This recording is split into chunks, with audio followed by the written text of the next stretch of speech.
स्वागत है आपका पवित्र प्रथा में, जहाँ मिलती है आपको धर्म, भक्ति और परंपराओं की अनमोल कथाएं।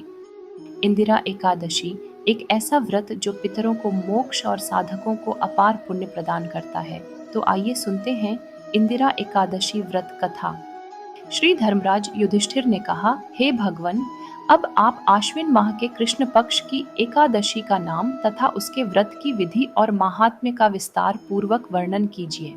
तब श्री कृष्ण भगवान ने कहा, हे राज राजेश्वर, इस आश्विन मास के कृष्ण पक्ष की एकादशी का नाम इंदिरा है।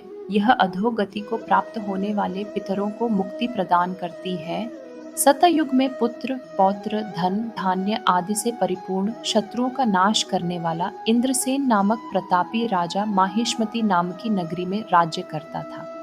एक समय जब राजा अपनी सभा में विराजमान था, तभी उस समय देवर्षि नारद जी वहां पर पधारे।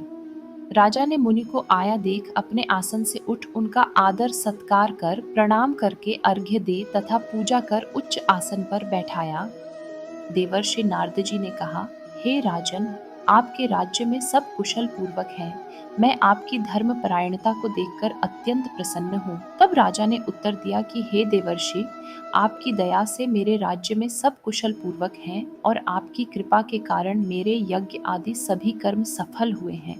हे देव, अब आपकी क्या आज्ञा है? नारद जी ने कहा, हे राजन, मुझे एक महान आश्चर्य हो रहा है। वह यह कि एक समय मैं जब ब्रह्मलोक से भ्रमण करता हुआ यमलोक में पहुंचा, तो वहां पर यमराज की सभा के मध्य में मैंने तुम्हारे पिता को बैठा हुआ देखा। हे राजन, तुम्हारे पिता महान ज्ञानी, ध्यानी, धर्मपरायण थे, किंतु एकादशी का व्रत खंडित हो जाने के कारण यमलोक में गए हैं। तुम्हारे लिए मेरे द्वारा एक समाचार भेजा है। उन्होंने कहा है कि यदि मेरा पुत्र आश्विन मास के कृष्ण पक्ष की इंदिरा एकादशी का व्रत मुझे अर्पण कर दे, तो अवश्य मैं यमलोक से छूटकर स्वर्ग लोक को प्राप्त हो जाऊंगा। जब नारद जी द्वारा राजा ने अपने पिता का यह दुखद समाचार सुना, तो वह अति दुखी हुआ और नारद जी से इंदिरा एकादशी के व्रत की विधि बताने के लिए कहा।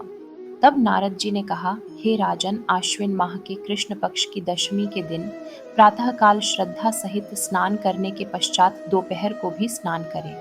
उस समय जल से निकलकर श्रद्धा पूर्वक पितरों का श्राद्ध करे और एक समय भोजन करे, रात्रि को पृथ्वी पर शयन करे। दूसरे दिन प्रातःकाल एकादशी को दांतुन करके स्नान करे। तत्पश्चात भक्ति पूर्वक व्रत को धारण करते हुए कहे कि मैं आज समस्त भोगों को त्याग कर निराहार रहकर कल भोजन करूंगा। हे भगवान, आप मेरी रक्षा करें, आप मेरे व्रत को निभाइए। इस प्रकार प्रतिज्ञा कर व्रत को धारण करके सालिग्राम की मूर्ति स्थापित करे और उत्तम ब्राह्मण को बुलाकर भोजन करा दक्षिणा देनी चाहिए। शेष बचे हुए भोजन को सूंघकर गौ को खिलाए। पश्चात विष्णु भगवान की धूप, दीप, नैवेद्य आदि से पूजा करे और रात्रि को भोजन कीर्तन कर जागरण करे।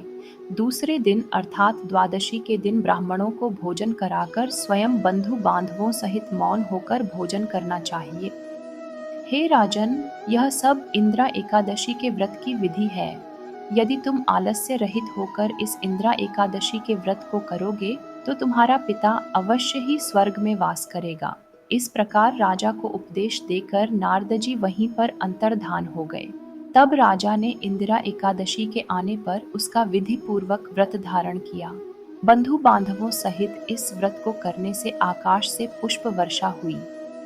राजा का पिता यमलोक को त्याग गरुड़ पर सवार हो स्वर्ग लोक को चला गया और राजा इंद्रसेन भी इस व्रत के प्रभाव से इस लोक में सुख भोग कर अंत में स्वर्ग लोक को चला गया। श्री कृष्णचंद्र जी ने कहा, हे धर्मराज युधिष्ठिर, इस व्रत कथा को पढ़ने और सुनने तथा सुनाने मात्र से ही मनुष्य के समस्त पाप नष्ट हो जाते हैं।